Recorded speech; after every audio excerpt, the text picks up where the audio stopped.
Hello दोस्तों, कैसे हो आप लोग। उम्मीद करता हूँ कि आप सब बहुत अच्छे होंगे। तो दोस्तों, हम जो अपने Coal India Limited 2017 management training electrical का पेपर देख रहे हैं, तो देखिए उसको कंटिन्यू करते हैं। देखिए आज का पहला क्वेश्चन क्या दिया है। तो पहला क्वेश्चन दिया है हमें द बस एडमिटेंस मैट्रिक्स। ठीक है, बस एडमिटेंस मैट्रिक्स दी है of a power system with respect to diagonal has. ठीक है, ओनली पहला ऑप्शन दिया ओनली वैल्यू सिमेट्री, सेकेंड दिया है both position and value symmetry, third दिया है आपका ओनली पोजिशनल सिमेट्री, और फोर्थ दिया है आपका कंप्लीट एज सिमेट्री। तो देखिए हमारी वाई बस मैट्रिक्स क्या होती है, मैं यहाँ पर आपको दिखा भी देता हूँ। देखिए ये ऐसे हमारी वाई बस मैट्रिक्स फॉर्म होती है। ठीक है, वाई बस मैट्रिक्स हमारी होती है, इसको हम बोलते हैं आपका एडमिटेंस मैट्रिक्स। ठीक है, तो क्या बोलते हैं इसको हम एडमिटेंस मैट्रिक्स, क्योंकि वाई का मतलब क्या है, यहाँ पर वाई है आपका एडमिटेंस, एडमिटेंस मैट्रिक्स। ठीक है, वाई बस का नाम है आपका एडमिटेंस मैट्रिक्स, और इसको ही हम लोग बोलते हैं आपका नोडल एडमिटेंस मैट्रिक्स या नोडल मैट्रिक्स। ठीक है, नोडल एडमिटेंस मैट्रिक्स, एम लिख दिया मैट्रिक्स के लिए। ठीक है, ये इसका नाम है। देखिए यहाँ पर जब हम आपका वाई बस फॉर्म करते हैं तो हम कैसे करते हैं। देखिए 3x3 की आपको वाई बस मैट्रिक्स दिखाता हूँ। तो 3x3 की जो वाई बस मैट्रिक्स होती है वो कुछ स्टेप्स होती है। हमारे डायगोनल एलिमेंट होते हैं, वो आपके समीशन होते हैं आपके y11 y12 plus y13, 3x3 के दिखा रहा हूँ y13। ठीक है, देखिए ये आपका पहला डायगोनल एलिमेंट है। सेकंड डायगोनल एलिमेंट यहाँ पर आएगा, वो क्या होगा y22 सेकंड का सेकंड के साथ प्लस सेकंड का फर्स्ट के साथ y21 प्लस y23। ठीक है, सेकंड का थर्ड के साथ। थोड़ा इसको छोटा करता हूँ। देखिए इसके बाद हमारा है थर्ड वाला डायगोनल आएगा y33, फिर क्या आएगा प्लस y31 और y32। ठीक है, ये है हमारे आपके डायगोनल एलिमेंट। ठीक है, डायगोनल एलिमेंट को ही हम लोग बोलते हैं यहाँ पर सेल्फ एडमिटेंस। इसके अलावा जो हमारे ऑफ डायगोनल एलिमेंट है उनको हम बोलते हैं आपका म्यूचुअल एडमिटेंस। देखिए जैसे यहाँ पर है आपका माइनस, यह आ जाएगा माइनस y12। ठीक है, फर्स्ट रो सेकेंड कॉलम, और यहाँ पर क्या आ जाएगा -13 फर्स्ट रो थर्ड कॉलम। ठीक है, वैसे देखिए जो वैल्यू यहाँ होगी वही वैल्यू आपके इसके इधर होगी, मतलब यहाँ पर y21 की वैल्यू y12 के बराबर होगी, वो देखिए ये। ठीक है, ये दोनों एक्जैक्टली सेम से वो सिमेट्रिकल होते हैं। और देखिए y13 की वैल्यू यहाँ पर आपका y13 या y31 इसके बराबर होगी। बाकी ये क्या आ जाएगा, ये आएगा minus y second row third column, और यही किसके बराबर होगी, ये आपकी y32 के बराबर होगी थर्ड रो सेकेंड कॉलम। तो देखिए यहाँ पर इस टाइप से हमारी ये मैट्रिक्स बनती है। और वाई बस मैट्रिक्स हम कहाँ पर यूज़ करते हैं, वाई बस मैट्रिक्स हमारी काम आती है लोड फ्लो एनालिसिस पर। ठीक है, लोड फ्लो एनालिसिस करने के काम आती है। देखिए दो टाइप की हम यहाँ पर बस मैट्रिक्स पढ़ते हैं, एक हमारे पास आती है जेड बस मैट्रिक्स और एक हमारे पास आती है लोड फ्लो मैट्रिक्स। जेड बस मैट्रिक्स का हम लोग फॉल्ट डिटरमाइन करते हैं, जबकि वाई बस मैट्रिक्स से हम आपका लोड फ्लो एनालिसिस डिटरमाइन करते हैं। तो ये मैंने एक 3x3 की वाई बस मैट्रिक्स आपको दिखा रखी है। तो देखिए यहाँ पर क्या होता है मेरे भाई, देखिए आज कोई दिक्कत की बात नहीं है, आज इसमें इसका वो हो जाएगा हमारा क्या नाम है, आप इसके PDF मिल जाएगी आपको, तो वही टेलीग्राम चैनल पे मिलेगी। तो देखिए यहाँ पर क्या होता है, जो मैं क्या बता रहा था आपके डायगोनल एलिमेंट और नॉन डायगोनल एलिमेंट। ठीक है, तो देखिए हमारा जो डायगोनल एलिमेंट है, डायगोनल एलिमेंट को हम लोग यहाँ क्या कहते हैं, डायगोनल एलिमेंट को हम यहाँ पर बोलते हैं मेरे सेल्फ एडमिटेंस। ठीक है, सेल्फ एडमिटेंस। तो ये भी एक बार क्वेश्चन में एग्जाम में आ रखा है क्वेश्चन कि यहाँ पर डायगोनल को क्या बोलते हैं और नॉन डायगोनल को क्या बोलेंगे। ठीक है, non diagonal element, non diagonal को बोलते हैं हम लोग mutual, non diagonal of diagonal भी बोलते हैं म्यूचुअल एडमिटेंस। ठीक है, बाकी जो हमारे यहाँ पर नॉन डायगोनल होते हैं, जैसे हमारी मैट्रिक्स ये है, तो ये जो पार्ट होता है ये तो डायगोनल हो गया। इसके अलावा जो यहाँ पर बचे हैं या यहाँ पर बचे हैं ये हमारे होते हैं ऑफ डायगोनल। तो ये क्या होते हैं, ये होते हैं आपके एग्जैक्टली सिमेट्रिकल। ठीक है, तो ये होते हैं आपके symmetrical in terms of position, क्योंकि पोजीशन आपकी y12 की और y21 की सेम होगी। देखिए जो जिसकी पोजीशन यहाँ पर है उसकी पोजीशन यहाँ पर भी होगी, मतलब ये आपका एग्जैक्टली सेम पोजीशन में होता है। और यहाँ पर इनकी जो वैल्यू होती है वो भी आपके with respect to diagonal element same होती है। ठीक है, तो यहाँ पर पोजीशन और वैल्यू, पोजीशन और वैल्यू इसकी सेम रहती है। जैसे मैंने आपको दिखाया था ना, y जो 21 है वही आपका y12 है। ठीक है, मतलब ये क्या है आपका, इसको कैपिटल में लिखेंगे तो y21 is equal to y12, ये आपका माइनस के साथ आता है। ठीक है, ये तो ये इसमें आपके वाई बस मैट्रिक्स के लिए है।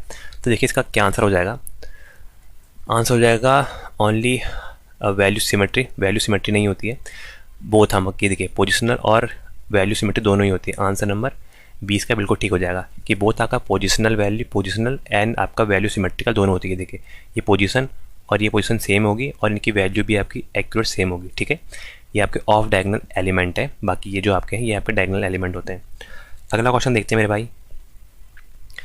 अगला क्वेश्चन हमें दिया है a solid sphere made of insulating material. एक हमारा सॉलिड स्फीयर है, ठीक है, एक आपका सॉलिड गोला है जिसका आपका इंसुलेटिंग मटेरियल का बना हुआ है, जिसकी रेडियस आर है and has a total charge of Q, ठीक है। टोटल चार्ज क्यू है वो डिस्ट्रीब्यूटेड है यूनिफॉर्मली इन इट्स वॉल्यूम, उसके वॉल्यूम पर टोटल चार्ज क्यू आपका डिस्ट्रीब्यूटेड है यूनिफॉर्मली। तो पूछा है what is the magnitude of electrical field intensity, हमें ई की वैल्यू बतानी है एट अ डिस्टेंस आर, जो आपके यहाँ पर 0 से लेकर आर तक का बीच में। देखिए आर की वैल्यू शायद दिख नहीं रही होगी, ये आर आपका लाई कर रहा है आपका ग्रेटर देन आर और लेस देन 0, ठीक है, ये यहाँ पर आर की वैल्यू है। तो देखिए ये एक आपका गॉसियन सरफेस का कौन क्वेश्चन है, मैं आपको इसको दिखाता हूँ। देखिए EMFT का कौन क्वेश्चन है, ठीक है। तो ये देखिए स्टेप से आपको शो कर देता हूँ, ठीक है। देखिए यहाँ पर क्या है, ये हमारा इसका सेंटर है, कोई सेंटर से ये कोई डिस्टेंस है, माना ये आपकी डिस्टेंस है स्मॉल आर, ठीक है, जहाँ पर हमें इसकी इंटेंसिटी बतानी है, और बाकी जो आपके बड़े वाले की है डिस्टेंस ये इसके स्फीयर की वो है आपकी आर, इसकी जो रेडियस है वो आर है, बाकी हमें इसके स्मॉल आर डिस्टेंस में यहाँ पर इलेक्ट्रिकल फील्ड इंटेंसिटी बतानी है, ठीक है। तो ये आपका क्या हो गया, ये आपका गॉसियन सरफेस का फॉर्मूला हो गया, गॉसियन सरफेस होगी, गॉसियन सरफेस है, ठीक है। गॉसियन सरफेस में क्या होता है हमारा, एक गॉस के हिसाब से क्या होता है आपका टोटल फ्लक्स जो होता है वो किसके बराबर होता है, वो होता है आपका charge enclosed by the surface, ठीक है। इसको ही हम लोग क्या लिखते हैं, इसको ही हम लोग लिखते हैं क्लोज लूप में आपका D.ds is equal to charge enclosed Q enclosed, ठीक है। तो देखिए इसको अगले पेज में दिखाता हूँ मैं आपको। तो देखिए यहाँ से क्या होता है, यहाँ से हम लोग करते हैं जो आपका Q इनक्लोज्ड है, चार्ज इनक्लोज्ड आता है, Q इनक्लोज्ड वो आता है आपका रो, जो आपकी चार्ज डेंसिटी है upon volume of Gaussian surface, ठीक है। यहाँ से ये आता है गॉसियन सरफेस। तो देखिए यहाँ पर से हमारी जो रो की वैल्यू है, रो की वैल्यू क्या होती है, जो चार्ज आएगा वो आएगा आपका Q टोटल चार्ज अपॉन उसका एरिया 4/3 पाई आर क्यूब, ठीक है, 4/3 पाई आर क्यूब, आर बड़ा वाला क्योंकि कैपिटल है। तो देखिए इसकी वैल्यू हम यहाँ पुट करेंगे, तो रो की वैल्यू यहाँ पर पुट करेंगे तो हमारे पास क्या आ जाएगा Q upon 4/3 pi R cube, ठीक है। ये आपके बड़े वाले की आ गई रो की वैल्यू। अब देखिए जो स्मॉल वाला है, स्मॉल वाले के लिए आर की वैल्यू क्या है, इसमें स्मॉल आर है तो यहाँ पर हम स्मॉल आर की वैल्यू पुट करेंगे। तो देखिए एरिया का फॉर्मूला वही हो जाएगा 4/3, आपका स्क्वायर के लिए होता है 4/3 पाई आर क्यूब। तो यहाँ पर आर क्या आ जाएगा, आर स्मॉल वाला आ जाएगा ये, ठीक है। तो यहाँ से सॉल्व करेंगे तो देखिए 4 पाई से 4 पाई यहाँ पर कट जाएगा, 4/3 पाई और 4/3 पाई ये कट जाएगा। तो यहाँ से क्या आ जाएगा Q into R cube upon नीचे आर स्क्वायर ये वाला, ठीक है। ये हमारे यहाँ से आ गया टोटल चार्ज इनक्लोज्ड की वैल्यू, ठीक है। तो ये क्या है हमारा, ये आया हमारा D.ds हमारी वैल्यू आ गई आपकी Q R cube upon capital R cube, जो आपका आउटर डायमीटर है वो, ठीक है। यहाँ से हमारा जो आपका इसमें सरफेस है उसको अगर सरफेस करेंगे तो सरफेस क्या बनेगा, ये आपका सर्कल बनेगा। तो क्या आ जाएगा D, इस सरफेस पर बन जाएगा आपका 4 पाई आर स्क्वायर बराबर हो जाएगा आपका Q R cube upon R square से आर क्यूब के। देखिए यहाँ से ये कट जाएगा तो यहाँ एक ही बचेगा, आर की वैल्यू 1 आ जाएगी। तो ये आगे क्या आ जाएगा, ये आएगा आपका Q R by R cube, ठीक है। ये यहाँ से हमारी D की वैल्यू आ गई, ये इसकी वैल्यू आ गई। अब देखिए इसकी वैल्यू से हम E की वैल्यू निकालेंगे तो यहाँ से इलेक्ट्रिकल फील्ड इंटेंसिटी की वैल्यू क्या आती है D अपॉन एप्सिलॉन, ठीक है। तो ये आ जाएगा 1/4 पाई नीचे आ जाएगा और ये एप्सिलॉन से आपका डिवाइड हो जाएगा, 4 पाई एप्सिलॉन हो जाएगा और ये आ जाएगा Q R upon R cube, ठीक है। तो ये हमारी इलेक्ट्रिकल फील्ड इंटेंसिटी की वैल्यू आ जाएगी 1/4 pi epsilon Q R upon R cube, ठीक है। क्योंकि यहाँ पर जो E होता है, E इज इक्वल टू क्या होता है हमारा, ये होता है आपका डी अपॉन एप्सिलॉन, ठीक है। या फिर अगर आप डी को लिखें, डी होता है आपका ई इंटू एप्सिलॉन की वैल्यू ई है। तो यहाँ से हमारा आ गया value E is equal to 1/4 pi epsilon Q R upon R square. तो 1/4 pi epsilon Q R upon R cube पहले ही दिख रहा है, तो देखिए यही आंसर सही हो जाएगा, आंसर नंबर ए, ठीक है। 1/4 pi Q R upon R cube. बाकी ये गलत है, ये गलत ही है, ये भी गलत है, ठीक है। तो आंसर नंबर ए इसका बिल्कुल ठीक हो जाएगा। अगला देखते हैं, दिया है आपका which testing method of is perform to determine the no load losses in DC motor. मतलब डीसी मोटर में आपका नो लोड लॉस परफॉर्म करने के लिए कौन से आपके टेस्टिंग मेथड का यूज़ होता है। पहला दिया आपका ब्रेक टेस्ट, सेकेंड दिया फील्ड टेस्ट, आपका थर्ड दिया आपका रनिंग डाउन टेस्ट और फोर्थ दिया आपका स्विनबर्न्स टेस्ट। तो देखिए हम नो लोड परफॉर्म करने के लिए हम स्विनबर्न्स टेस्ट का यूज़ करते हैं। देखिए इसमें क्या होता है, स्विनबर्न टेस्ट में हम लोग आपको नो लोड लॉसेस बताते हैं, नो लोड के टाइम में लॉसेस बताते हैं किसमें, आपका डीसी मशीन पर, ठीक है, डीसी मोटर के अंदर हम लोग यहाँ पर बताते हैं। देखिए इस टेस्ट को हम लोग आपको यहाँ पर एक, ये आपका इनडायरेक्ट टेस्टिंग मेथड होता है, इनडायरेक्ट मेथड ऑफ टेस्टिंग, ठीक है, इनडायरेक्ट मेथड लिख देता हूँ। और इसमें हम लोग आपको डीसी जो मशीन है उसको एज अ मोटर, जो आपकी डीसी मशीन है ये मशीन के लिए ऐसा दिखा है, उसको आप एज अ मोटर या एज अ जनरेटर किसी भी टाइप में हम लोग यूज़ कर सकते हैं, ठीक है। यहाँ पर मोटर और जनरेटर दोनों टाइप से यूज़ कर सकते हैं। बाकी ये आपका नो लोड और कांस्टेंट लॉस को, नो लोड और कांस्टेंट लॉस यहाँ पर सेपरेटली यहाँ पर डिटरमाइन होते हैं, ठीक है। Constant laws are separately determine. तो इससे क्या होगा, इससे हम, अगर हमें लॉस पता है तो हम यहाँ से क्या निकाल सकते हैं, देन अल्टीमेटली इफ़िशियंसी हम डिटरमाइन कर सकते हैं इससे, ठीक है। तो हमारी इफ़िशियंसी भी डिटरमाइन कर सकते हैं। लेकिन ये टेस्ट कहाँ काम नहीं आएगा, ये टेस्ट आपका सीरीज डीसी मोटर के लिए काम नहीं आएगा, ठीक है। अगर सीरीज डीसी मोटर या डीसी सीरीज मोटर है तो वहाँ पर ये टेस्ट काम नहीं आएगा, क्योंकि नो लोड पर होता है और नो लोड पर जो हमारी टॉर्क है वो इसका डायरेक्ट इक्वल होता है करंट के स्क्वायर के। तो इस टाइम पर हमारी नो लोड पर हमारी जो आपका डीसी सीरीज मोटर है ये डेंजरसली हाई स्पीड में चलती है, ठीक है। इसलिए आपका स्विंसबर्न टेस्ट आपका डीसी सीरीज मोटर पर वो प्रीफर नहीं होता, लेकिन आपका जो स्विंसबर्न टेस्ट है वो आपका यहाँ पर नो लोड लॉसेस बताने का काम आता है डीसी मोटर पे। तो आंसर हो जाएगा आंसर नंबर डी। अगला क्वेश्चन देखते हैं, दिया है आपका, शायद छोटा हो रहा होगा, इसको थोड़ा बड़ा करता हूँ,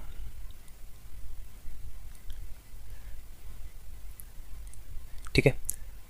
तो दिया है the pointer return to its zero position, pointer वापस अपने जीरो पोजीशन में आ रहा है on removing the source producing the deflecting torque. जब डिफ्लेक्टिंग टॉर्क हटा रहे हैं तो उस टाइम आपका जो पॉइंटर है वो वापस जीरो कंडीशन पे आ रहा है, जीरो पोजीशन में। तो वो ऐसा क्यों आ रहा है, मतलब किसकी वजह से आ रहा है ये पूछ रहा है। पहला दिया है बैलेंसिंग टॉर्क की वजह से, सेकंड दिया है डैम्पिंग टॉर्क की वजह से, थर्ड दिया है आपका कंट्रोलिंग टॉर्क की वजह से, और फोर्थ दिया है आपका मास ऑफ पॉइंटर की वजह से। तो यहाँ पर हमें बताना है किसके उससे आ रहा है। तो देखिए जैसे ये हमारी स्केल है, ठीक है, ऐसे करके ये हमारी स्केल बना रखी है। तो स्केल में हमारा क्या होता है, यहाँ पर हमारा पॉइंटर की होती है नीडल, ठीक है, जो आपको इंडिकेट करता है कि कितने क्वांटिटी का जो भी आपकी मेजरिंग वो है थिंक वो कहाँ पर आ रही है। तो देखिए जैसे मैं इसको ऐसे दिखाता हूँ, ठीक है, ये हमारा पॉइंटर इनिशियल कंडीशन में यहाँ पर था,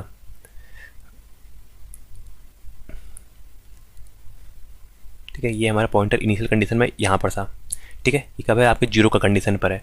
जब यहाँ पर से हमारा इसमें डिफ्लेक्टिंग टॉर्क लगेगा, कैसे, जब हमारा डिफ्लेक्टिंग टॉर्क लगेगा यहाँ की ओर को टीडी, क्योंकि यहाँ पर कोई ना कोई मेजरिंग क्वांटिटी आएगी तो हमारी नीडल डिफ्लेक्ट करेगी। तो देखिए नीडल यहाँ पर डिफ्लेक्ट करके कहाँ की ओर को जाएगी, इधर की ओर को, ठीक है।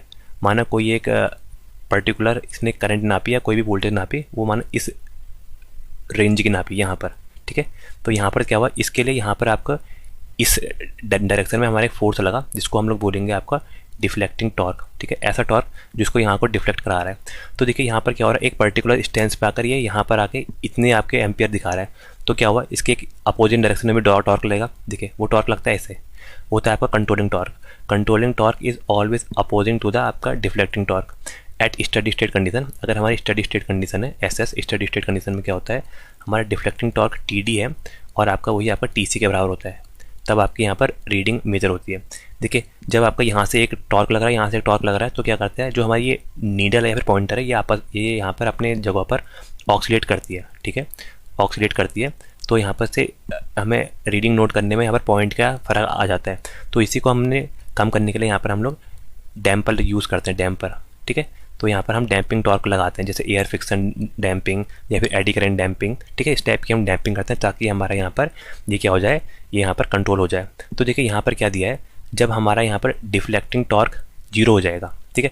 जब हमारी टी की वैल्यू 0 है तो हमारा क्या होगा, टी की वैल्यू 0 होगी तो ये वाला देखिए जो आपका ये वाला करंट आ रहा है, ये कंट्रोलिंग टॉर्क आ रहा है, ये आपका क्या करेगा, ये आपका पॉइंटर को वापस ही 0 पोजीशन पे ले आएगा। ये आपकी 0 पोजीशन है। जब ये टी की वैल्यू 0 हो जाएगी तो अल्टीमेटली हमारा जो पॉइंटर है वो आपका 0 या रेस्ट में आ जाएगा। तो किसकी वजह से हो रहा है, ये हो रहा है आपका due to controlling torque, due to controlling torque. और जनरली हमें कंट्रोलिंग यहाँ पर कौन प्रोवाइड करता है, कंट्रोलिंग प्रोवाइड करती है हमारी स्प्रिंग। तो आंसर क्या हो जाएगा, answer number C, controlling torque की वजह से हमारा ऐसा होता है। ठीक है मेरे भाई, अगला देखते हैं। दिया है हमारा the superposition theorem is essentially based on, superposition theorem essentially किस पे बेस होती है, लीनियरिटी, डुअलिटी, रेसिप्रोसिटी या नॉन लीनियरिटी। तो देखिए हमें पता है जो हमें सुपरपोजिशन थ्योरम है ये हमारी लीनियरिटी और आपकी होमोजेनिटी प्रिंसिपल दोनों पे यूज़ होती है, लीनियरिटी प्लस होमोजेनिटी, ठीक है। तो ये आपका दो प्रिंसिपल पे यूज़ होती है, लीनियरिटी और होमोजेनिटी पर।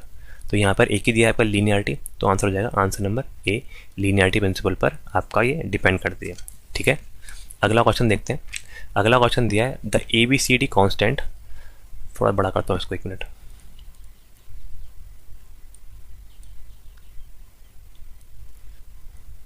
ठीक है, शायद अब विजिबल होगा अच्छे से।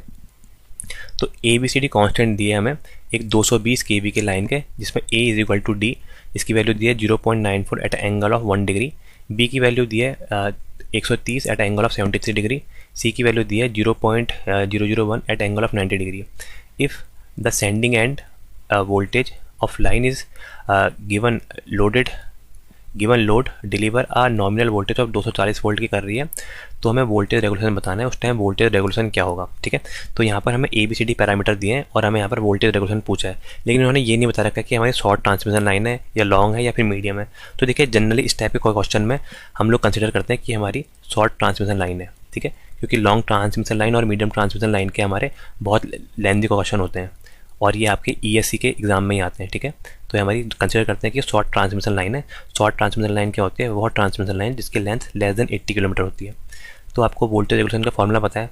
वोल्टेज रेगुलेशन क्या होता है, voltage at receiving end no load पर, नो लोड पर हमारे रिसीविंग एंड पर वोल्टेज माइनस रिसीविंग एंड के वोल्टेज, VR लिखते हैं रिसीविंग एंड के voltage at full load FL upon voltage at receiving end full load. ठीक है, ये हमारे परसेंटेज वोल्टेज रेगुलेशन निकालने का है, तो इसके लिए 100 से मल्टीप्लाई कर देते हैं परसेंटेज के लिए। ठीक है, ये हमारी वोल्टेज रेगुलेशन का फॉर्मूला होता है कि नो लोड पर आपके रिसीविंग एंड की नो लोड पर वोल्टेज माइनस फुल लोड पर वोल्टेज अपॉन फुल लोड पर वोल्टेज। ठीक है, देखिए इसको मैं आगे वाले पेज में सॉल्व करता हूँ। कलर चेंज करता हूँ यार, कलर ब्लैक ही ठीक है।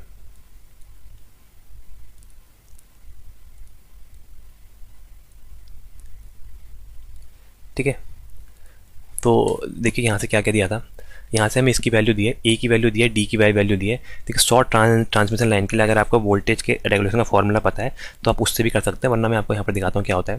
देखिए यहाँ पर सप्लाई जो हमें सेंडिंग एंड की वोल्टेज है वो किसके बराबर होती है, वो होती है आपकी A into VR plus B into IR। ठीक है, ये आपका जो ABCD का फॉर्मेट है उसके थ्रू हम निकालते हैं सप्लाई की वोल्टेज और सप्लाई का करंट। वो क्या आ जाएगा, वो आ जाएगा C into VR plus D into IR, ये हमारी यहाँ पर वैल्यू होती है। ठीक है, ये हमारी ABCD पैरामीटर की वैल्यू आती है। देखिए जैसे आपका ये है ना T पैरामीटर, यहाँ पर हमारा इनपुट पोर्ट है, ये आपका आउटपुट पोर्ट है। तो यहाँ पर आपको सप्लाई और सप्लाई करंट IS मानते हैं और इसको हम जनरली अंदर की ओर को लेते हैं IR और प्लस VR। ठीक है, ये हमारी यहाँ पर होती है। तो इससे हमारा आता है VS की वैल्यू AVR प्लस BIR और IS की वैल्यू जो है CVR प्लस DIR होती है, जहाँ ABCD आपके हमारे कांस्टेंट होते हैं। ठीक है, तो देखिए एट नो लोड निकालता हूँ मैं आपको। जब हमारा नो लोड है, नो लोड मतलब हमारे यहाँ पर आउटपुट में कोई भी आपके यहाँ पर लोड कनेक्ट नहीं है। लोड कनेक्ट नहीं है मतलब आपके रिसीविंग एंड पे करंट क्या हो जाएगी, 0। लोड नहीं है मतलब रिसीविंग एंड की वोल्टेज हो जाएगी हमारी 0। तो देखिए इस टाइम में क्या होगा, अगर हमारे यहाँ पर इसकी वैल्यू 0 है और तो इस यहाँ पर हम निकालेंगे कैसे, क्योंकि हमें यहाँ पर इसकी जो वैल्यू दी है हमें आपके, देखिए इसके अलावा क्या क्या दिया था हमें यहाँ पर, देखिए ये 220 kV हमारी यहाँ पर क्या है, रिसीविंग एंड की फुल लोड वोल्टेज है। मतलब ये आपका VR फुल लोड वोल्टेज जो है वो आपकी है 220 kV। ठीक है, ये हमें 220 kV दी है। तो हमें तो फुल लोड दिया है, हमें नो लोड निकालना है। तो नो लोड के लिए क्या करेंगे, हमें नो लोड मतलब आपका लोड में कोई भी करंट नहीं जा रही है, मतलब यहाँ पर आपकी जीरो करंट है, ये आपकी जीरो करंट है। तो देखिए ये वाला टर्म यहाँ से हो जाएगा जीरो और ये टर्म भी यहाँ से हो जाएगा जीरो। तो यहाँ से हमें सप्लाई वोल्टेज निकालनी है, करंट से मतलब नहीं है। तो देखिए इक्वेशन 1 से हम इसके थ्रू दिखाता हूँ क्या हो जाएगा। ये हो जाएगा V S is equal to A V R, ठीक है, V S is equal to A V R.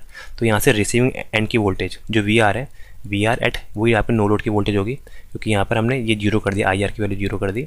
तो ये किसके बराबर आ जाएगी, ये आ जाएगी वी एस अपॉन ए, ठीक है, जो आपकी सप्लाई है उसका ही, उसमें हम अपॉन ए कर देंगे, ठीक है, वो हमारा यहाँ पर हो जाएगा। तो देखिए यहाँ से हमारी सप्लाई वोल्टेज कितनी दी थी, सप्लाई वोल्टेज हमारी 240 केवी, ठीक है। तो सब केवी में तो 240 लिखता हूँ, 240 अपॉन ए की वैल्यू क्या है हमारी, ए की वैल्यू देखिए ए इज इक्वल टू डी 0.94। तो यहाँ से हम सिर्फ मैग्नीट्यूड लेते हैं, एंगल नहीं लेंगे, 0.94। तो ये आपका देखिए 0.94 मतलब एक से कम है, तो ये आपका 240 से ज़्यादा आएगा, मतलब ये इसको सॉल्व करेंगे तो आ जाएगा आपका 253.3 किस में आ जाएगा, केवी में। तो यहाँ पर से हमारी आपके नो लोड की वोल्टेज भी मिल गई और यहाँ पर फुल लोड पर आपकी सप्लाई की वोल्टेज भी मिल गई। बस अब वोल्टेज रेगुलेशन निकाल देते हैं सिंपली। देखिए वोल्टेज रेगुलेशन क्या होता है, वो मैंने बताया था आपको। वोल्टेज रेगुलेशन यहाँ पर आपको रिसीविंग एंड की voltage at no load, V receiving end की वोल्टेज कहाँ, नो लोड पर, माइनस वी रिसीविंग एंड की voltage at full load upon यहाँ पर वी रिसीविंग एंड की voltage at full load into 100, ठीक है। ये आपका फॉर्मूला है, बस यहाँ से वैल्यू पुट कर देते हैं। तो रिसीविंग एंड की वोल्टेज हमारे नो लोड पर क्या आई थी, 253.3, 253.3, 253.3 किलो वोल्ट। ये आगे माइनस आपकी जो सेंडिंग एंड में वोल्टेज थी वो थी आपकी 220 केवी, ठीक है, ये आपके 220 केवी अपॉन ये आपका यहाँ पर ये होगा आपका फुल लोड में भी आगे 220 इंटू 100। तो यहाँ से हम लोग इसको सॉल्व करेंगे तो ये हमारा आ जाएगा आपका 16% के आसपास। तो वोल्टेज रेगुलेशन यहाँ पर क्या आएगा, 16%, ठीक है। ये तो हमारा जो वोल्टेज में ड्रॉप हो रहा है वो आपका नो लोड से फुल लोड पर जाने पर रिसीविंग एंड पर वो 16% का ड्रॉप हो रहा है, ठीक है। तो आंसर क्या आ जाएगा, आंसर नंबर सी 16%। देखिए ये आपका जनरल केस में है फॉर्मूला किसी भी ट्रांसमिशन लाइन के लिए, और शॉर्ट ट्रांसमिशन लाइन के लिए हमारा फॉर्मूला होता है, इसको मैं यहीं पे लिखता हूँ शॉर्ट ट्रांसमिशन लाइन के लिए। आप अगर क्वेश्चन आएगा इसी में आता है शॉर्ट ट्रांसमिशन लाइन के लिए, शॉर्ट ट्रांसमिशन लाइन, ठीक है, वो होता है आपका वी एस अपॉन ए, ठीक है, V S upon A minus V R जो आपकी फुल लोड की वोल्टेज है अपॉन वी आर, ठीक है। इससे आप डायरेक्ट निकाल सकते हैं आपका वोल्टेज रेगुलेशन। यहाँ पर वी एस की वैल्यू को ए से डिवाइड करना है, वही मैंने करा, उसकी वैल्यू ये आई।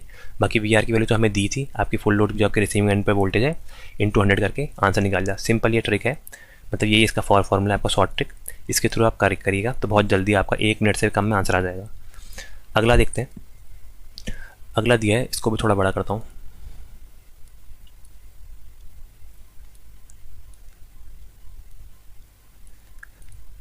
ठीक है, तो ये दिया है आपका टू ट्रांसफार्मर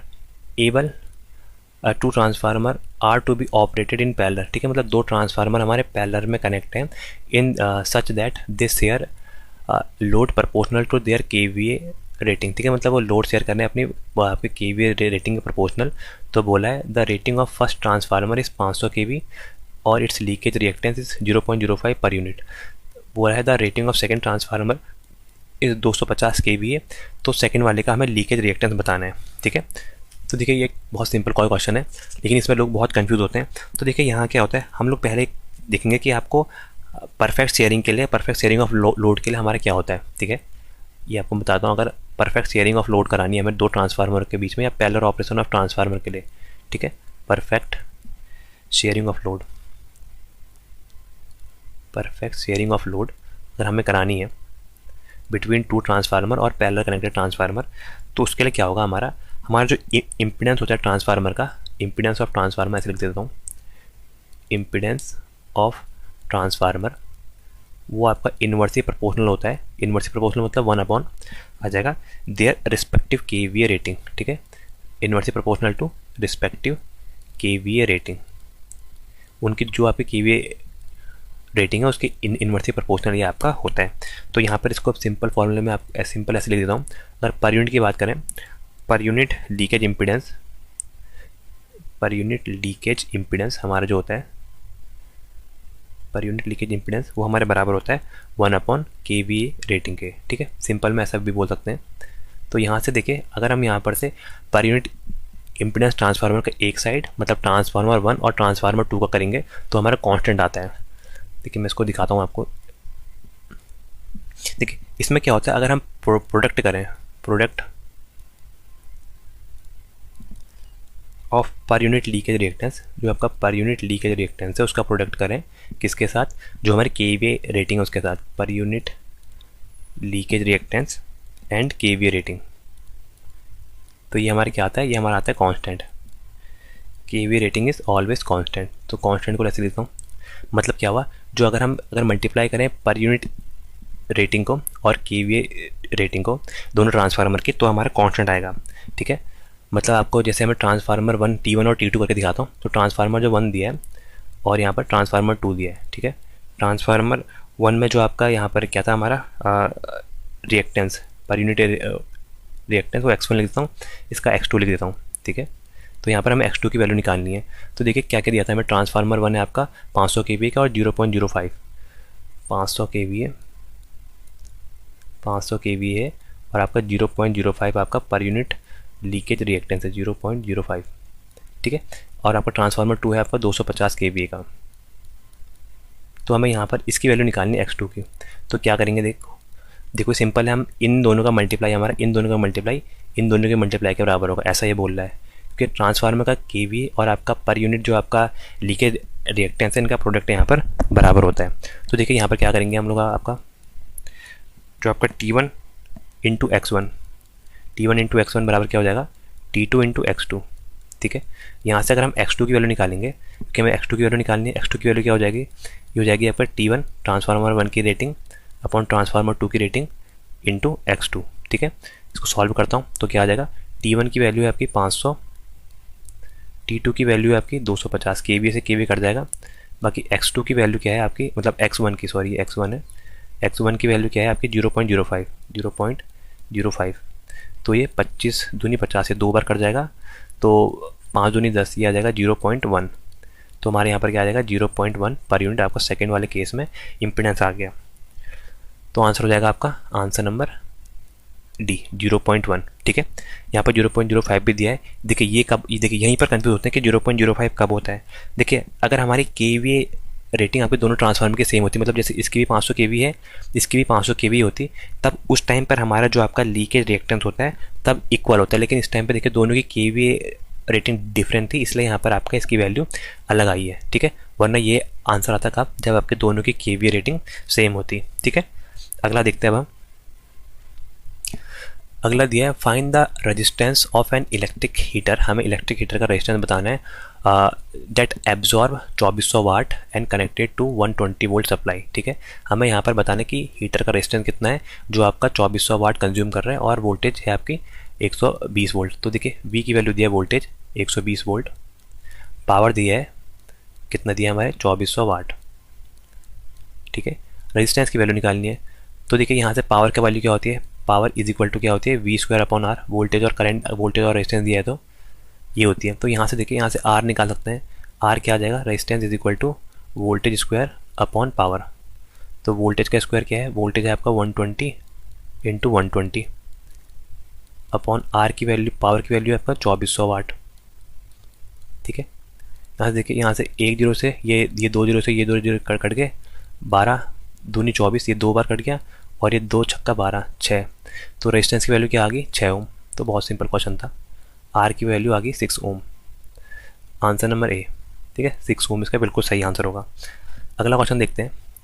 दिया है आपका विच लॉ स्टेट, छोटा हो रहा होगा, ठीक है। ये दिया है आपका which law state that the line integral of a magnetic field intensity H around a close path is equal to the total flux, total current linked with the contour. देखिए क्या दिया है आपका, ये एक आपका क्लोज लूप है, ठीक है, क्लोज कंटूर है जिसमें आपका मैग्नेटिक फ्लक्स डेंसिटी कहाँ पर आपकी H.dl, ठीक है, मैग्नेटिक फील्ड डेंसिटी जो आपके dl लेंथ है वो होती है आपकी current enclose by the surface I enclose. तो ये हमारे किसने बोला है, ये हमारा बोला है आपका एम्पियर सर्किटल लॉ ने, एम्पियर सर्किटल लॉ, ये बहुत फेमस है आपका H dot D L is equal to I enclose current enclose, ये आपका बोला है ampere circuital law. Answer number इसका हो जाएगा आंसर नंबर सी। बाकी किरचॉफ वोल्टेज लॉ आपको पता है, इसको बोलते हैं केवीएल। इसमें क्या होता है, आपका जितना वोल्टेज यहाँ पर बैटरी सप्लाई कर रही है उतना ही यहाँ पर आपके जो एलिमेंट लगे होंगे उसमें कंज्यूम होगा, ठीक है। बाकी ओम्स लॉ क्या होता है, ओम्स लॉ होता है आपका voltage is directly proportional to current, ठीक है। मतलब जब किसी कंडक्टर के दो टर्मिनलों के बीच में वोल्टेज डिफरेंस हम क्रिएट करते हैं तो उसके कारण एक करंट फ्लो होने लगती है। बाकी केसीएल है आपका किरचॉफ करंट लॉ, ये आपका बोलता है कि किसी भी जंक्शन पे मिलने वाली आपकी जो धाराएं हैं उनका बीजगणितीय योग हमेशा जीरो होता है, ठीक है।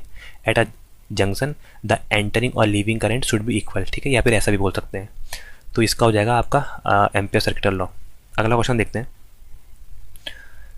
अगला क्वेश्चन हमें दिया है, थोड़ा बड़ा करता हूँ इसको भी, नेक्स्ट टाइम से थोड़ा बड़ा करके लेके आऊँगा, ठीक है। तो दिया है आपका a three phase transformer has its primary connected in delta. Three phase transformer की प्राइमरी डेल्टा में कनेक्ट है और सेकेंडरी स्टार में कनेक्ट है। Secondary to primary turn ratio per phase 5 दिया है। देखिए सेकेंडरी टू प्राइमरी दिया है, इसमें 5 दिया है। तो पूछा है what is the secondary voltage for a primary voltage is 400 volt. तो हमें आपके सेकेंडरी की वोल्टेज बतानी है जब प्राइमरी वोल्टेज 400 वोल्ट है।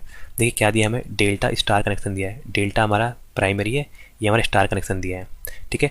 वोल्टेज जो दिया आपका सेकेंडरी टू प्राइमरी, ठीक है। सेकेंडरी मतलब वी एस दिया सेकेंडरी और आपका प्राइमरी दिया है, इसकी वैल्यू क्या दी है 5, मतलब ये क्या होगा 5/1, ये आपका हो जाएगा N1/N2। मतलब सेकेंडरी साइड में आपके नंबर ऑफ टर्न है 5 और आपके प्राइमरी साइड में नंबर ऑफ टर्न है 1, ठीक है। रेशियो दिया है, मतलब आपका जैसे ये आपका ट्रांसफार्मर ऐसे करके दिखाता हूँ, ठीक है। ये आपका डेल्टा हो गया, ये आपका स्टार वाला हो गया, ठीक है। तो यहाँ पर जो टर्न रेशियो दिया है वो दिया है आपका प्राइमरी साइड का 1 है ये, और सेकेंडरी साइड का 5 है, ठीक है।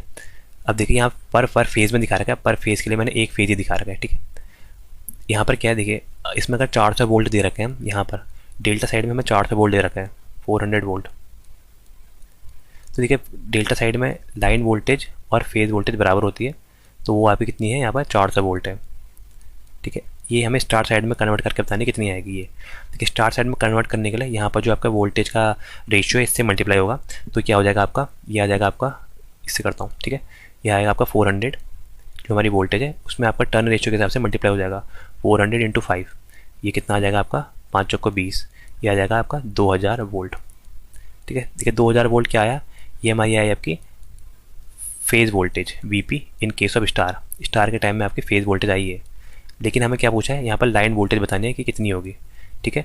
लाइन वोल्टेज क्या हो जाएगी, VL लाइन वोल्टेज क्या हो जाएगी, लाइन वोल्टेज होती है आपकी √3 times of phase voltage. √3 times of phase voltage क्या है आपकी 2000, तो 2000 का √3 मतलब 1.73, आपका ये आपका 35,000 से कम आएगा, तो 3500 से कम आएगा, तो ये आ जाएगा आपका 3464 वोल्ट, ठीक है। आंसर नंबर ए। देखिए यहाँ पर 80 वोल्ट तो बिल्कुल नहीं होगा, अगर 80 वोल्ट तब होता जब आप इसको 5 और 1 मानते। तो यहाँ पर ये जो स्टेटमेंट दिया ये बहुत इंपॉर्टेंट पढ़ना, सेकेंडरी टू प्राइमरी, पहले सेकेंडरी दिए देन प्राइमरी दिया ये, ठीक है। ये तब आता। बाकी 2000 वोल्ट कब है, जब ये आपका फेज वोल्टेज है आपके 2000 वोल्ट, लेकिन हमें लाइन पूछते हैं, हमेशा लाइन बताते हैं, तो ये गलत हो जाएगा। 138 तो इसके आएगा, इसके थ्रू आपका 138 आएगा, ठीक है। तो आंसर क्या हो जाएगा, इसका आंसर हो जाएगा हमारा आंसर नंबर ए। अगला क्वेश्चन देखते हैं। दिया है आपका Buchholz relay is used to protect. Buchholz relay क्या चीज़ किसके प्रोटेक्शन में काम आती है, ट्रांसमिशन लाइन, जनरेटर, ट्रांसफार्मर या मोटर। तो ये तो आपका बहुत कॉमन क्वेश्चन है, ये हमारे ट्रांसफार्मर के प्रोटेक्शन के काम आते हैं। ये हमारे ट्रांसफार्मर टैंक में होती है, जो एक टाइप की गैस एक्चुएटेड रिले होती है। लिख देता हूँ, आप भूलना मत, गैस एक्चुएटेड रिले, ठीक है। जब आपके यहाँ पर लॉसेज होते हैं ट्रांसफार्मर के टैंक में रिले, तो क्या होता है यहाँ पर जो ऑयल है, ऑयल का टेम्परेचर बढ़ जाता है, तो ऑयल का एक्सपेंशन होता है, तो उसके कारण क्या होते हैं उसमें से गैसें निकलती है। तो उस गैस का जब वैल्यू एक लेवल से ज़्यादा हो जाती है, तो वहाँ पर हम एक लगाते हैं स्विच, ठीक है, मरकरी का स्विच लगाते हैं प्लंजर के थ्रू, तो वो उसमें कनेक्ट होता है, तब ये आपका वहाँ पर बताता है कि यहाँ पर क्या फॉल्ट आ रहा है, तो उस टाइम पर अलार्म देता है, ठीक है। अलार्म देता है कब, आपका स्मॉल फॉल्ट के केस में, स्मॉल फॉल्ट के केस में आपका अलार्म सिग्नल देता है कि यहाँ पर ट्रांसफार्मर के टैंक में कुछ ना कुछ गड़बड़ है। और आपका अगर हाई फॉल्ट आ जाएगा तो इसमें ऐसी कैपेबिलिटी भी होती है कि ये आपका डायरेक्ट आपको ट्रांसफार्मर को आपको शट डाउन कर दे, ठीक है। अगला क्वेश्चन देखते हैं। अगला क्वेश्चन हमें दिया है कि आपका, थोड़ा बड़ा करते हैं,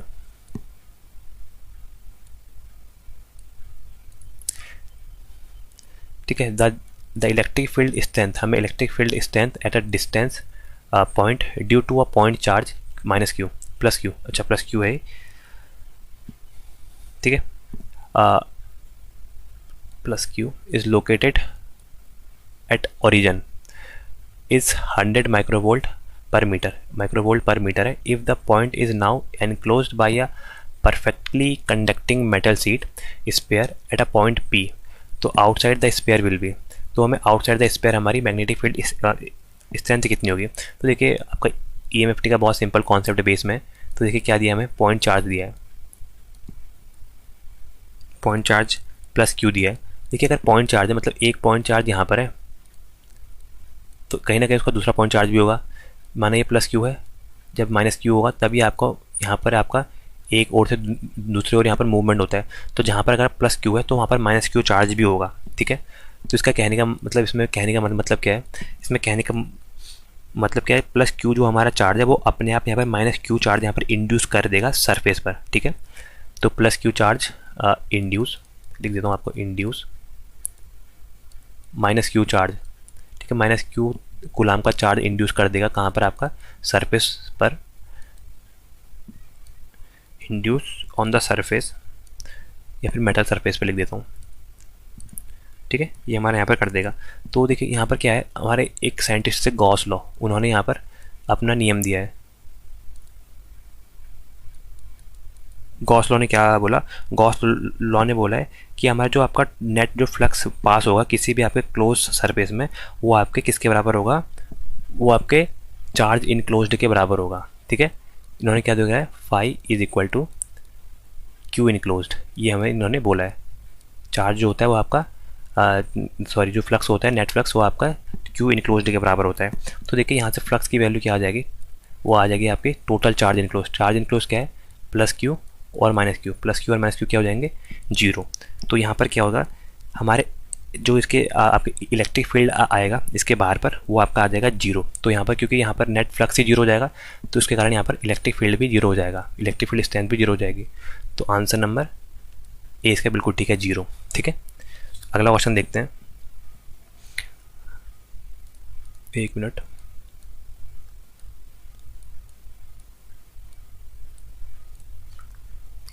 अगला क्वेश्चन दिया हमें, द रेटेड फील्ड करंट, हमें रेटेड फील्ड करंट दिया ऑफ ऑल्टरनेटर इज 2 एम्पियर, ठीक है। मतलब रेटेड फील्ड करंट ऑल्टरनेटर का 2 एम्पियर है।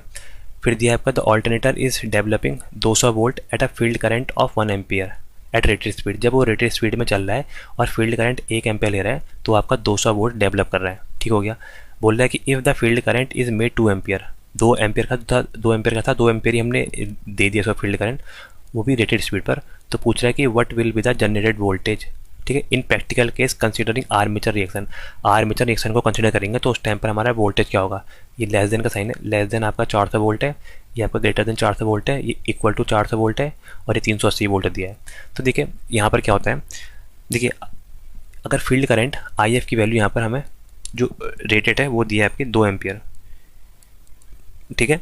बाकी इस टाइम पर जो हमें दिया है, पहला केस दिया है, देखिए केस 1 करके दिखाता हूँ। केस जो 1 दिया है, यहाँ पर दिया है कि आपका जब आपका फील्ड करंट 1 एम्पियर है, फील्ड करंट की वैल्यू 1 एम्पियर है, तब जो आपको इंड्यूस EMF जनरेट कर रहा है, EMF जो आ रहा है वो आपका आ रहा है 200 वोल्ट, ठीक है, और रेटेड स्पीड पर है। जब ये कह रहा है कि जब हमने फील्ड करंट 2 एम्पियर दे दिया, तो 2 एम्पियर में आप खुद देखिए तो इसमें इंड्यूस EMF की वैल्यू क्या हो जाएगी, इंड्यूस EMF की वैल्यू हो जाएगी 400 वोल्ट। कब, जब हमारा आइडियल केस है, आइडियल केस है, ठीक है, क्योंकि आइडियल केस में कोई भी लॉस या फिर एरर, मतलब कि आपके कोई भी आपके वोल्टेज ड्रॉप नहीं होगा। लेकिन यहाँ क्या दिया, यहाँ पर पूछा आपकी practical considering of armature reaction. Armature reaction के कारण क्या होता है, आर्मेचर रिएक्शन के कारण हमारी इंड्यूस EMF डिक्रीज कर जाती है। तो यहाँ पर अगर हम आर्मेचर रिएक्शन को कंसीडर करेंगे, आर्मेचर रिएक्शन को अगर हम कंसीडर करेंगे तो हमारी जो वोल्टेज आ जाएगी, इंड्यूस वोल्टेज, वो यहाँ पर आ जाएगी लेस देन आपका 400 वोल्ट, 400 वोल्ट से कम आएगी। अब कितना कम आएगी ये हमें पता नहीं रहेगा, क्योंकि जब तक का यहाँ पर इसका पूरे वैल्यू नहीं दिए कि किस टाइप की आर्मेचर रिएक्शन है और कितना यहाँ पर फ्लक्स यहाँ पर उससे लिंक कर रहा है, तब तक का नहीं निकाल पाएंगे। तो आंसर क्या आ जाएगा, लेस देन 400 वोल्ट। तो आंसर नंबर ए इसका बिल्कुल ठीक है। देखिए ये कब आएगा, ये आएगा आपका प्रैक्टिकल केस में, ठीक है, 400 वोल्ट, ये हमारे प्रैक्टिकल केस में आएगा, जो आपका आंसर गलत है। आंसर नंबर ए बिल्कुल ठीक है, लेस देन 400 वोल्ट ये, ठीक है, क्योंकि आर्मेचर रिएक्शन के कारण यहाँ पर हमारा ड्रॉप होता है, जिसके कारण यहाँ पर वोल्टेज आपके जो जनरेट हो रही है वो उससे कम जनरेट होगी। अगला देखते हैं। अगला क्वेश्चन हमें दिया है, थोड़ा बड़ा करता हूँ इसको।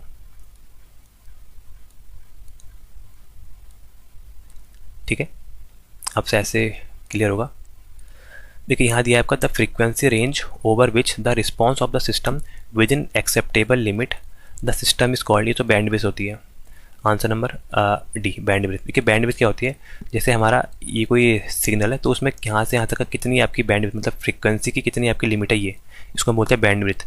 लोअर फ्रीक्वेंसी और आपका हायर फ्रीक्वेंसी, ठीक है, या फिर अपर फ्रीक्वेंसी बोलते हैं, इनके गैप को हम बोलते हैं bandwidth. Bandwidth is a difference between आपका अपर माइनस लोअर, ठीक है। अपर से लोअर फ्रीक्वेंसी को जब हम माइनस करेंगे, ये जो एरिया आता है वो होता है आपका बैंडविड्थ, ठीक है। तो बैंडविड्थ क्या होती है हमारी, बैंडविड्थ हमारी फ्रीक्वेंसी की रेंज है, ठीक है, which the response of the system with in acceptable limit, मतलब इसके बीच में अगर हमारे सिस्टम का रिस्पॉन्स आ रहा है तो वो आपका एक्सेप्टेबल लिमिट में है। ये मैंने एक एग्जांपल देकर दिखा रखा है, उसको हम बोलते हैं bandwidth. Bandwidth is a upper limit minus lower limit of a frequency, ठीक है। Upper limit frequency minus lower limit frequency is called a bandwidth. And bandwidth के अंदर जितनी भी फ्रीक्वेंसी आएगी ये आपकी एक्सेप्टेबल फ्रीक्वेंसी होती है किसी भी आपके सिस्टम के अंदर। अगला देखते हैं। अगला हमें दिया है how much the base to emitter voltage of a transistor in on state, ठीक है, अनडिफाइंड 0.7 0 वोल्ट और आपका 0.7 मिली वोल्ट। देखिए हमारा यहाँ पर क्या दिया है, हमारा बेस टू इमीटर वाला कहाँ पर होता है, ये हमारा होता है बीजेटी के अंदर। देखिए जैसे ये आपको दिखाता हूँ, ठीक है, ये हमारा कलेक्टर हो गया, ये इमीटर हो गया और ये बेस हो गया, ठीक है। ये मैंने यहाँ पर से ऐसे दिखा दिया। तो देखिए ये जो आपका वोल्टेज आ रहा है, ये प्लस और ये माइनस, ये जो वोल्टेज है वी बी, इसकी वैल्यू पूछता है कितनी होती है आपके प्रैक्टिकल केस में। तो देखिए V B voltage of base to emitter, ये हमारी डिपेंड करते हैं कि किस टाइप का हमें मटेरियल यूज़ कर रखा है। अगर हमने यहाँ पर silicon as a semiconductor material use कर रखा है तो उसमें हमारे होते हैं 0.7 वोल्ट, ठीक है, 0.7 वोल्टेज का ड्रॉप होता है। वहीं अगर हमने जर्मीनियम का यूज़ कर रखा है तो हमारा 0.3 वोल्ट होता है। तो देखिए यहाँ पर क्या दिया है, यहाँ पर हमें 0.7 दिया, मतलब सिलिकॉन की बात कर रहा है, तो आंसर हो जाएगा आंसर नंबर ए। अगर 0.3 भी दिया होता तो यहाँ पर अगर 0.3 दिया होता 0.7 की जगह तो हम 0.3 कंसीडर करेंगे, क्योंकि वो जर्मीनियम का बना है और सिलिकॉन के लिए आपका जो फॉरवर्ड वोल्टेज ड्रॉप होता है आपका बेस टू इमीटर का वो होता है आपका 0.7। अगला देखते हैं। दिया है आपका the equation given below which is not a Maxwell equation. कौन सी मैक्सवेल की इक्वेशन नहीं है, ये हमसे पूछ रहा है। देखिए पहला दिया है आपका del dot D is equal to rho naught, ठीक है। सेकेंड हमें दिया है आपका del cross E is equal to minus D B by D T. Fourth दिया है आपका del dot B is equal to zero. और ये वाला दिया है आपका divergence of J plus del D by del T is equal to zero. तो देखिए आपको इसमें कौन सा सही लग रहा है और कौन सा गलत लग रहा है। तो देखिए मैं आपको इसमें सारे बताता हूँ, एक मिनट इसे यहीं पर बता देते हैं, ठीक है। तो देखिए यहाँ पर हमारा पहला जैसे जो होता है वो होता है आपका, ठीक है, वो होता है आपका डेल क्रॉस ई, ठीक है। डेल क्रॉस ई होता है आपका minus D B by D T, ठीक है। ये इलेक्ट्रिक फील्ड इंटेंसिटी ई है, बी है आपका मैग्नेटिक फील्ड डेंसिटी। इसको ही हम लोग क्या बोलते हैं, इसको ही हम लोग बोलते हैं आपका Faraday law of electromagnetic induction. Faraday law of electromagnetic EM लिख देता हूँ, इलेक्ट्रोमैग्नेटिक इंडक्शन, ठीक है। ये हमारा इसका मैक्सवेल का पहला लॉ है। इसके अलावा मैक्सवेल ने हमें जो अगला बता रखा है वो आपका है डेल क्रॉस एच, ठीक है। एच आपको क्या है, मैग्नेटिक फील्ड स्ट्रेंथ, ये हमारी होती है आपकी J plus del D by del T, ठीक है। जे आपकी करंट डेंसिटी है, जे है, प्लस ये आपके ये डी है और ये आपके डी बाई डी टी है। तो ये क्या होता है आपका, ये होता है आपका एम्पियर सर्किटल लॉ, ठीक है, एम्पियर सर्किटल लॉ। तो देखिए डेल क्रॉस आपका डेल क्रॉस एच, ठीक है, ये होता है आपका J plus del D by del T. तो देखिए यहाँ पर डाइवर्जन दिया है तो यही आपका आंसर हो जाएगा गलत, ठीक है। बाकी सब इसके इक्वेशन है, बाकी भी आपको एक बार एक्सप्लेन कर ही देता हूँ कौन सी होती है। अगली होती है आपकी डाइवर्जेंस ऑफ डी, या डेल डॉट डी होता है आपका रो इंटू वी, ठीक है, रो वी, जिसको हम लोग बोलते हैं आपका गॉस का लॉ, गॉस का नियम हुई आपका D dot D at is equal to rho V. ये तो मैं सब आपको डिफरेंशिएशन फॉर्म में लिख के बता रहा हूँ। अगर आपको इंटीग्रेशन में भी चाहिए होगा तो मैं आपको बता ही दूंगा अभी आपको इंटीग्रेशन फॉर्म में क्या होते हैं। अगले आपका डेल डॉट बी, ये हमारा क्या होता है, ये होता है आपका Gauss law of magnetostatics, Gauss law of magnetostatics. ठीक है, ये पहला है, ये दूसरा, ये तीसरा, ये चौथा। देखिए मैं इसको अगले पेज में इनके जो इंटीग्रल फॉर्म है वो भी आपको लिख के बता देता हूँ कि ये अगले फॉर्म कैसे आते हैं करके। देखिए पहले तो मैंने आपको यहाँ पर डिफरेंशियल फॉर्म बताया था, कौन से, छोटे में लिख देता हूँ। देखिए पहला था आपका del cross E, del cross है, डेल क्रॉस ई था आपका minus D B by D T. ठीक है, मैं इसको यहाँ पर आपको डिफरेंशियल आपको इंटीग्रल फॉर्म में यहाँ पर लिखना, उसके बगल में अलग कलर से लिखता हूँ। चलो पहले चारों लिख देता हूँ। कौन कौन से बताए थे आपको, डेल क्रॉस एच बताया था, डेल क्रॉस एच ये किसके बराबर होता है, ये हमारा होता है current density J plus del D by del T. ठीक है, अगला होता है हमारा, अगले आते हैं डाइवर्जेंस वाले। ठीक है, डाइवर्जेंस ऑफ, पहले मैंने डी बताया था शायद से, क्या बताया था उसी के हिसाब से करता हूँ, डाइवर्जेंस ऑफ डी बताया था। ठीक है, तो ये हो जाएगा आपका divergence of D, divergence of D किसके बराबर होता है, ये होता है आपका रो बी। ठीक है, अगला है आपका divergence of B, magnetic flux density, ये होता है आपका जीरो। तो देखिए इनके इंटीग्रल फॉर्म में यहाँ पर लिखता हूँ आपको, थोड़े बोल्ड में लिखता हूँ।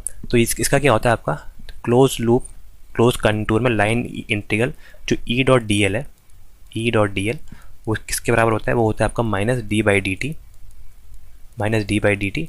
और बी को क्या लिखेंगे आपको, बी के लिए हम लोग लिखेंगे surface integral of B dot D S. ठीक है, यही आपका फैराडे का पहला लॉ था जो मैंने आपको बताया था। इसके बाद देखिए सेकंड वाला था आपका del cross H is equal to J plus del D by del T. ठीक है, तो इसको कैसे लिखेंगे, ये आपका एम्पियर सर्कुलर लॉ था। तो वो क्या होता है आपका line integral of H dot D L किसी क्लोज कंटूर में, ये किसके बराबर होता है, ये होता है surface integral of J plus J है, J plus del D by del T into surface के लिए क्या आ जाएगा डी एस। ठीक है, ये सरफेस है एस। अगला देखिए, अगला था आपका del dot D is equal to rho B. तो ये आपका गॉस लॉ था, गॉस लॉ क्या है आपका टोटल फ्लक्स के लिए क्या आ जाएगा आपका, ये आएगा D dot D S is equal to charge enclose, charge enclose क्या लिखेंगे हम लोग, रो बी। ठीक है, rho B into D B, volume में चार्ज, ये बी है।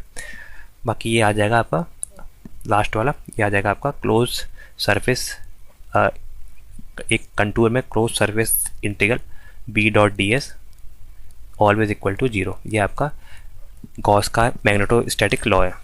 ठीक है, तो इनके बारे में मैंने ये आपके डिफरेंशियल फॉर्म है, ये इंटीग्रल फॉर्म है, ये मैंने आपको बता भी दिया। बाकी इसका आंसर यही हो जाएगा क्योंकि यहाँ पर डाइवर्सन नहीं होता। ये क्या होता है आपका डेल क्रॉस, क्रॉस मतलब कर्ल है। ठीक है, डेल क्रॉस एच। अगला देखते हैं, अगला दिया है the steady state error of a control system can be minimize by, मतलब कंट्रोल सिस्टम में स्टडी स्टेट एरर को हम कैसे मिनिमाइज कर सकते हैं ये हमें पूछ रहे हैं। ठीक है, पहले स्टडी स्टेट एरर का फॉर्मूला आपने पढ़ा होगा। देखिए स्टडी स्टेट एरर क्या होती है, स्टडी स्टेट एरर होती है हमारी limit S tends to zero, जो हमारे पोल हैं उसको यहाँ पर हम लोग जीरो के पास पुट करते हैं और आता है एस इंटू जो आपका यहाँ पर सप्लाई का सिग्नल है, सप्लाई का जो इनपुट है उसको बोलते हैं आर एस। ठीक है, अपॉन 1 प्लस जी एस जो आपका सिस्टम का गेन है उससे 1 प्लस जी एस, ये हमारे यहाँ पर स्टडी स्टेट एरर होती है। ठीक है, तो यहाँ पर देखिए स्टडी स्टेट एरर, चलो मैं सभी केस की बता देता हूँ, आपको काम ही आएगी। तो देखिए एक मैं इसकी टेबल बना देता हूँ, टेबल बनाई एक बार इससे, इसके थ्रू बनाते हैं, अच्छा लगेगा। ठीक है दोस्तों, 2 मिनट 1 मिनट दीजिएगा, या 30 सेकंड में भी बना सकता हूँ मैं। ठीक है,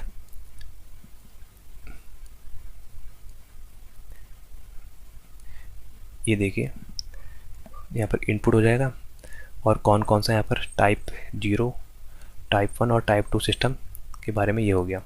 ठीक है, देखिए तो बहुत जल्दी बन गई, अब ऐसे ही बनाऊंगा। देखिए यहाँ पर क्या है, यहाँ पर मैं बताता हूँ इनपुट, जो हमने इनपुट दे रखे हैं, और ये यहाँ पर टाइप 0 सिस्टम। टाइप 0 सिस्टम वो सिस्टम है जिसके आपके ओरिजिन पर कोई भी पोल नहीं है। देन यहाँ पर आएगा टाइप 1 सिस्टम, टाइप 1, और ये आएगा आपका टाइप 2 सिस्टम। ठीक है। टाइप्स 2 सिस्टम मतलब वो जिसके आपके ओरिजिन पर 2 पोल है। तो पहले हमने यहाँ पर यूनिट स्टेप दे रखा है। यूनिट स्टेप 3 सिग्नल को हम जनरली कंसिडर करते हैं। यूनिट स्टेप, देन आपका यूनिट रैंप, देन यहाँ पर यूनिट पैराबोलिक लिख देता हूँ खाली, पैराबोलिक, ठीक है। तो ये देखिए इसमें क्या होता है, हमें टाइप 0 में जो हमारी आपके यहाँ पर यूनिट स्टेप की एरर होती है वो आपकी फाइनाइट होती है। उसकी वैल्यू होती है 1/1 + kp, ठीक है। ये इसकी वैल्यू होती है। देन इसके आगे वाले जो भी आएंगे वो सब आएंगे 0 ठीक है। ये आप याद कर लीजिएगा। और आपका सेकंड टाइम में हमारी जो आपका रैम्प के लिए हमारे 0 में आपकी जीरो टाइप 0 में 0 होती है। देन सॉरी ये इन्फाइनाइट होती है। देन आती है 1/kv। देन इसके बाद आती है आपकी 0, यहाँ पर इनफाइनाइट और ये 1/k, ठीक है। तो यहाँ पर देखिए, यहाँ पर टाइप 0 के टाइम में यहाँ पर हमारी फाइनाइट आती है यूनिट स्टेप, और टाइप 1 के टाइम में आपको जो आपका रैम्प है वो फाइनाइट आती है, और आपकी एक्सेलरेशन के टाइम में मतलब टाइप 2 के टाइम में एक्सेलरेशन या पैराबोलिक आपकी ये आती है। तो देखिए यहाँ पर इनकी वैल्यू भी लिख देता हूँ। जो आपकी kp होता है उसको हम बोलते हैं प्रपोर्शन एरर। तो इसकी वैल्यू क्या होती है, ये होती है आपकी लिमिट s टेंड्स टू 0, ठीक है, gs, ठीक है। ये हमारी इसकी वैल्यू होती है। प्रपोर्शनल के बाद हमारा होता है आपका वेलोसिटी एरर, ठीक है। उसको हम दिखाते हैं kv से। तो kv की जो यहाँ पर वैल्यू होती है वो होती है आपकी लिमिट s टेंड्स टू 0, ठीक है। और यहाँ पर एक पोल ओरिजिन पे होता है इसलिए आता है s × g(s), ठीक है। ये इसकी वैल्यू होती है। बाकी एक्सेलरेशन की भी दिखाता हूँ, ka, जिसको आप एक्सेलरेशन बोलते हैं। ये होता है आपका, यहीं पर लिख देते हैं limit s tends to 0। Acceleration में 2 आपके पोल होते हैं, s² × g(s), ठीक है। तो यहाँ पर देखिए क्या होता है, जब हम यहाँ पर गेन k की वैल्यू को इंक्रीज करेंगे, ये जब k की वैल्यू इंक्रीज होगी, देखिए मतलब जब ये हमारा इंक्रीज होगा तो हमारी स्टडी स्टेट एरर टोटल आपका ओवरऑल क्या हो जाएगी, ये यहाँ पर हमारी डिक्रीज हो जाती है। जब आपके गेन k की वैल्यू देखिए किसी भी टाइम में गेन k को इंक्रीज करेंगे तो यहाँ पर हमारी वैल्यू हो जाएगी डिक्रीज। तो आंसर क्या आ जाएगा, the steady state error of a control system can be minimize. Steady state error control system की कैसे मिनिमाइज होगी, कब, जब आपका गेन को इंक्रीज करेंगे, इंक्रीजिंग द गेन के, ठीक है। Answer number A, increasing the gain के। अगला देखते हैं, if the gain in a control system is increased, मतलब गेन के की वैल्यू अगर हम इंक्रीज करेंगे तो उससे यहाँ पर कंट्रोल सिस्टम में क्या होगा ये पूछ रहा है। पहला दिया है the roots move away from the zeros. Second दिया है the roots move away nearer to the zeros. Third दिया है the roots move nearer to the open loop poles. और फोर्थ दिया आपका the position of the roots is not affected. तो यहाँ पर कौन सा वाला सही होगा ये हमें बताना है। तो देखिए यहाँ पर हम कैसे करेंगे इसको, देखिए यहाँ पर हम लोग करते हैं आपका रूट लोकस का यूज़, ठीक है। ये हमारे करते हैं रूट लोकस का हम लोग यहाँ पर यूज़ करते हैं। देखिए रूट लोकस हमारे क्या काम करता है, ये हमें स्टेबिलिटी बताने के काम आता है, स्टेबिलिटी ऑफ अ सिस्टम, ठीक है। इससे हम लोग डिटरमाइन करते हैं स्टेबिलिटी ऑफ अ सिस्टम, किसी भी सिस्टम की स्टेबिलिटी हम लोग रूट लोकस के थ्रू डिटरमाइन करते हैं यूजिंग क्या, जो हमारे गेन के की वैल्यू है ये वेरी करते हैं, यूजिंग के की वैल्यू को हम यहाँ पर वेरी करते हैं, गेन के की वैल्यू वेरी करते हैं कहाँ से, 0 to इन्फाइनाइट, 0 से इन्फाइनाइट तक का ले जाते हैं हम गेन के की वैल्यू, और देखते हैं कि हमारे रूट लोकस का जो हमारा लोकस बनना है उसका बिहेवियर कैसा है। तो देखिए यहाँ पर क्या होता है मेरे भाई, देखिए जहाँ पर जो हमारा रूट लोकस होता है, जो रूट लोकाई होता है, रूट लोकी बोलते हैं उसको, जहाँ से स्टार्ट होता है, ठीक है। रूट लोकस की जो आपकी स्टार्ट होता है वो हमारा होता है आपका पोल्स पर, ठीक है। मतलब ये आपका स्टार्ट होता है, स्टार्ट फ्रॉम पोल मतलब जो आप के की वैल्यू 0 होती है वहाँ पर, गेन की वैल्यू जहाँ पर 0 होती है वहाँ पर से आपका स्टार्ट होता है, मतलब ये आपका स्टार्ट होता है पोल पर और आपका टर्मिनेट होता है आपका 0 पर, ठीक है। और ये आपका टर्मिनेट मतलब जहाँ पर ख़त्म होता है वो, ठीक है। ये टर्मिनेट होता है आपका 0 पर, 0 मतलब जहाँ पर आपका गेन की वैल्यू आपकी हो इनफाइनाइट। ये होता है आपका रूट लोकस का बनने का तरीका, ठीक है। 0 से पोल से स्टार्ट होगा और आपका 0 पर टर्मिनेट होगा। पोल मतलब क्या, जहाँ पर आपका के की वैल्यू 0 है और आपका 0 मतलब क्या, जहाँ पर आपके के की वैल्यू इनफाइनाइट है। तो देखिए अगर हम यहाँ पर गेन को इंक्रीज़ करेंगे, जो के की वैल्यू के क्या होता है, ये होता है आपका गेन ऑफ द सिस्टम। अगर हम गेन को इंक्रीज़ करेंगे तो यहाँ पर क्या होता है, हमारे जो रूट्स होते हैं वो रूट्स हमारे दूर जाते हैं, ठीक है। रूट्स मूव अवे लिख देता हूँ, मूव अवे किससे, from the open loop poles, जो हमारे पोल्स हैं उससे दूर जाते हैं, ओपन लूप पोल से हमारे दूर जाते हैं, ठीक है। ओपन लूप पोल से दूर जाएंगे तो कहाँ की ओर को जाएंगे, दूर जाएंगे तो ये जाएंगे यहाँ पे टूवर्ड्स हमारे कहाँ को, टूवर्ड्स द जीरो, जीरो की ओर को जाएंगे। जीरो मतलब वही आपके इन्फाइनाइट की ओर को, ठीक है। जब भी हमारा गेन के की वैल्यू इंक्रीज होती है तो हमारे यहाँ पर जो आपके रूट हैं वो आपके जीरो की ओर को जाते हैं, ठीक है। ये आप याद कर लीजिएगा। तो क्या हो जाएगा, आपके रूट मूव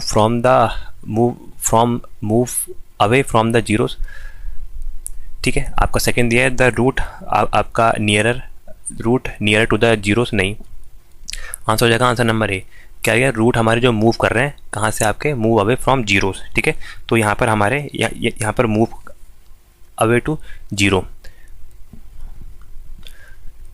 आंसर हो जाएगा इसका root move nearer to zero ना, ये हमारे जीरो के पास में मूव करेंगे ना, मूव नियरर टू जीरो।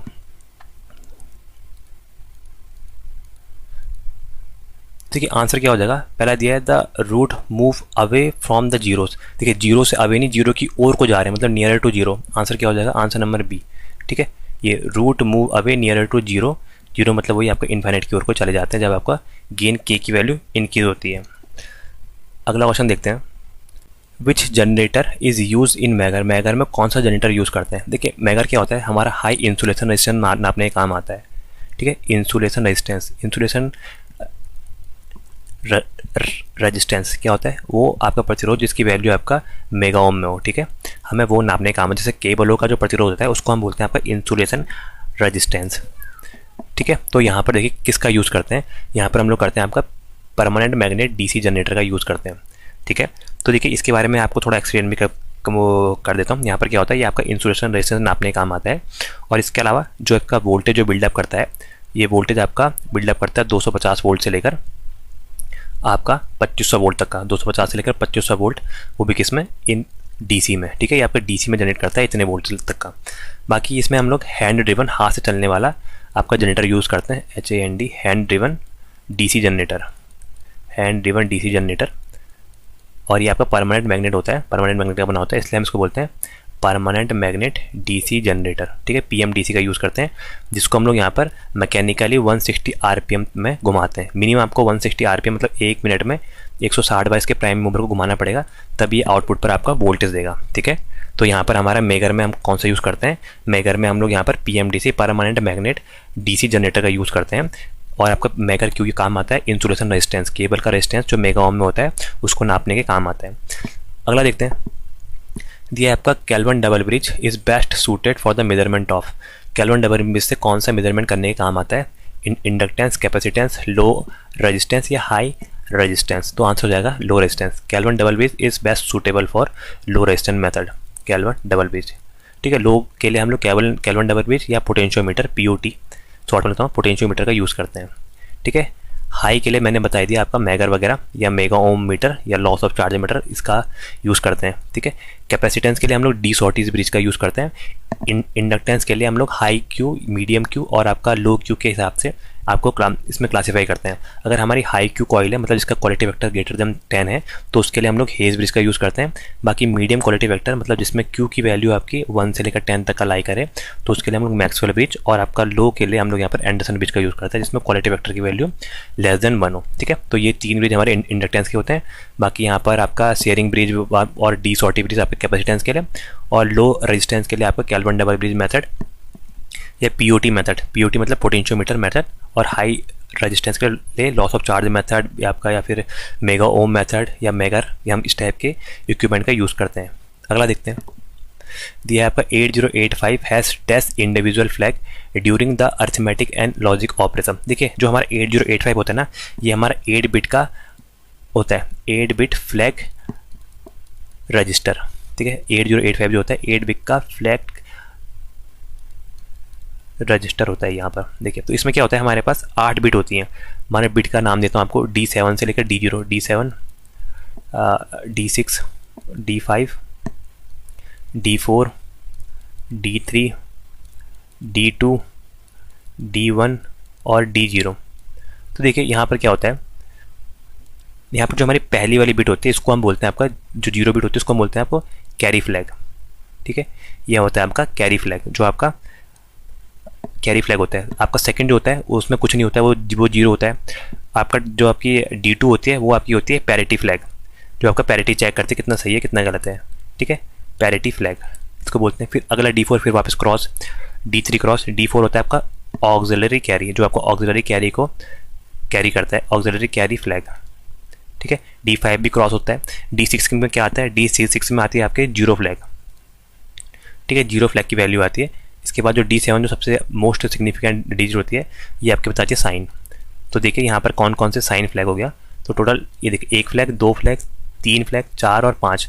तो 8 में से ये 5 में सिर्फ 5 फ्लैग दिखाते हैं। तो आंसर क्या हो जाएगा आपका 5 फ्लैग। तो 8085 macro processor has 5 individual flag during arithmetical and logical operation. Arithmetic और लॉजिक करने के लिए इसके पास सिर्फ 5 फ्लैग है आपके। कौन कौन से, कैरी फ्लैग, पैरिटी फ्लैग, आपके ऑक्सिलरी कैरी, आपका 0 फ्लैग और साइन फ्लैग। ठीक है, ये फ्लैग के नाम भी है, मैंने आपको बता भी दिए।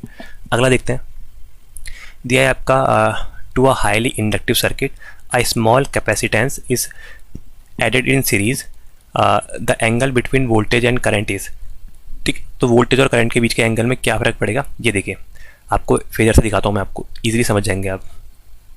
ठीक है, ये हमारा वोल्टेज है और ये करंट है। ठीक है, देखिए ये हमारा वोल्टेज है और ये करंट है। अगर यहाँ पर प्योर लैगिंग लोड है, मतलब अगर कैपेसिटिव लोड की जगह यहाँ पर प्योरली इंडक्टिव लोड लगा है, तो हमारी करंट 90 डिग्री लैग करती है। ठीक है, और हमने अगर कैपेसिटर लोड लगा रखा है, देखिए स्मॉल अमाउंट का कैपेसिटर लगा रखा है, तो वो आपका वोल्टेज से लीड करेगा करीबन करीबन इतने डिग्री। ठीक है, कोई एक स्मॉल अमाउंट से हमने इंक्रीज कर दिया, ये हमारी ये वैल्यू है। इसे लिखता हूँ, ये आई लोड के लिए, इंडक्टर के लिए आई लिख दिया, कैपेसिटर के लिए आई सी लिख दिया। तो इनका हम लोग यहाँ पर बनाएंगे, वेक्टर को ऐड करेंगे। तो देखिए हमारा क्या आएगा यहाँ पर, देखिए ये हमारा स्टेप से आएगा ऐसे नीचे, ये देखिए इसके सीध में हम लोग ऐसे नीचे लेके आएंगे ये, और ये यहाँ से ऐसे करके ऐड हो जाएगा।